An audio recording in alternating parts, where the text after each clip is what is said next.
So, ayun guys, ang una ko natutunan na words dito sa Romania is good morning, good afternoon, and good evening.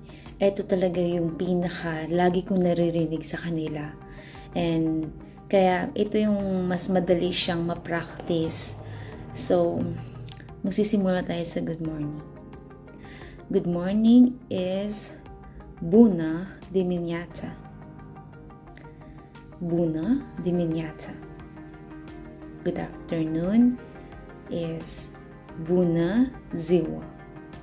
Bună ziua. Good evening, Bună seara.